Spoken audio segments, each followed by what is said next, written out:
Estamos de volta com o Jornal Jovem Pan, edição de domingo, repercutindo uma entrevista coletiva, improvisada, de Jair Bolsonaro a jornalistas na porta do Palácio da Alvorada. Há pouco ele conversou por mais de 65 minutos com o jornalista. Os jornalistas tratou de vários assuntos e eu quero inclusive repercutir alguns desses assuntos com a nossa analista comentarista Fabiana Barroso, porque me chamou a atenção, viu, Fabiana, quando Jair Bolsonaro falou sobre o candidato para o Senado no estado de São Paulo para fechar a chapa com o candidato Tarcísio de Freitas. Com a desistência do apresentador José Luiz da Atena, ele mencionou que 4 nomes estão nessa disputa, que ainda haverá essa definição. Janaína Pascoal, que já é pré-candidata, mas ele mencionou também os nomes de Marcos Pontes, que foi ministro em sua gestão, Marcos Feliciano, também deputado federal, e Carla Zambelli, uma deputada federal muito identificada com a gestão de Jair Bolsonaro. Que avaliação você faz desses 4 nomes e você apostaria, tem um palpite de qual nome deve estar na frente, deve ter a aprovação de Jair Bolsonaro? Olha, eu acho que no íntimo dele, se ele tivesse que fazer realmente uma escolha, por fidelidade, talvez ele escolhesse a Carla Zambelli, até por identificação mesmo de agenda e etc.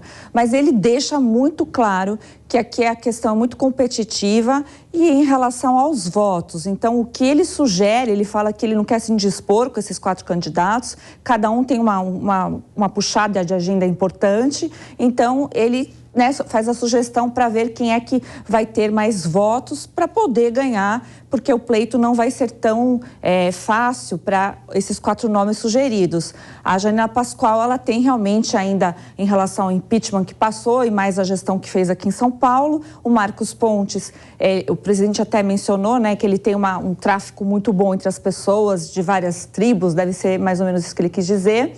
E aí a gente tem a Zambelli, que é muito próxima da agenda dele, e Feliciano, que acaba trazendo a bancada evangélica. Então, eu acho que essa disputa está muito mais interna e eles têm essas pesquisas internas também que acabam mostrando quem teria mais votos. Então, essa decisão, eu acho que os 4 nomes, ele vai depois, um desses 4 ele vai apoiar, porque ele deixa bem claro que São Paulo é muito importante, porque quando ele puxa o nome do Tarcísio, diante de todos os outros governadores, ele enfatiza, logo no começo da entrevista, ele enfatizou bastante o nome do Tarcísio para governo aqui de São Paulo.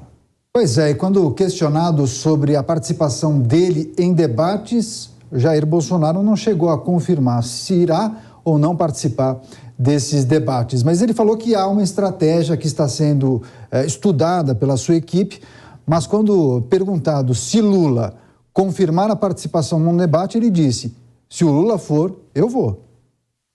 É muito perfeita até essa estratégia, Daniel, porque se o Lula, são os dois que estão ali liderando, né, essa bipolaridade aí entre 2 candidatos.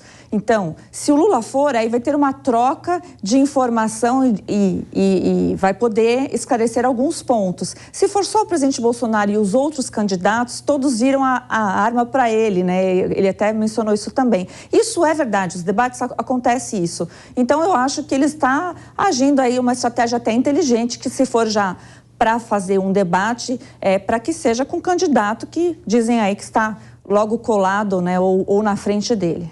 Ele falou por mais de uma ocasião também sobre a questão que envolve o preço dos combustíveis, deu vários exemplos sobre os desafios que os caminhoneiros têm em percorrer as estradas para escoamento de produção, mas ele falou que Caio Paes de Andrade, que é o novo presidente da Petrobras, deve promover algumas mudanças na diretoria da estatal. E sobre a PPI, o preço de paridade internacional, ele disse que não é uma ciência exata, mas sinalizou que possivelmente tem algum tipo de ajuste, algum tipo de mudança. Você crê que isso deva ocorrer, Fabi? Eu creio que sim. Ele aponta lá os 44 bilhões de lucro da Petrobras e diz que as outras petrolíferas do mundo inteiro estão colaborando, né, diminuindo um pouco a margem de lucro para que as suas economias, os seus países não fiquem tão difíceis. Eu acho que isso realmente, essa fórmula matemática não é tão rígida mesmo. Ele pediu até aos jornalistas para ler a lei de PPI. Então fica a sugestão e é um indicativo da política a ser adotada. Também os jornalistas perguntaram sobre a convenção partidária que irá oficializar a candidatura dele à presidência da República à reeleição. Esse evento vai acontecer daqui uma semana, exatamente no domingo que vem, no Maracanãzinho, que é um ginásio muito tradicional, conhecido no Rio de Janeiro, mais de 11 mil lugares, e ele confirmou, será um grande evento em que ele pretende fazer comparações da gestão dele, inclusive com outros países. Qual a expectativa para esse evento no domingo que vem, hein, Fabi? Eu achei positivo isso, porque ele também já deu a dica que ele vai dizer o que ele fez no governo dele, o que ele pretende fazer. Ou seja, é o que todos esperam de todos os candidatos, que eles coloquem as propostas de fato para os cidadãos escolherem, né? E não ficar somente se degladiando entre si. Então, eu acho positivo. Ele provavelmente vai fazer toda essa comparação. Ele falou algumas coisas importantes, por exemplo, a lei de liberdade econômica, né, que foi realmente um grande benefício aí do governo dele, a água ao Nordeste, questão de estradas de infraestrutura, ponte no Xingu. Ele foi mencionando algumas coisas e creio que ele vai explorar tudo isso que foi feito no governo dele, mesmo com o advento da pandemia e a guerra na Ucrânia. Agora ele também comentou a morte do petista Marcelo Arruda em Foz do Iguaçu, estado do Paraná.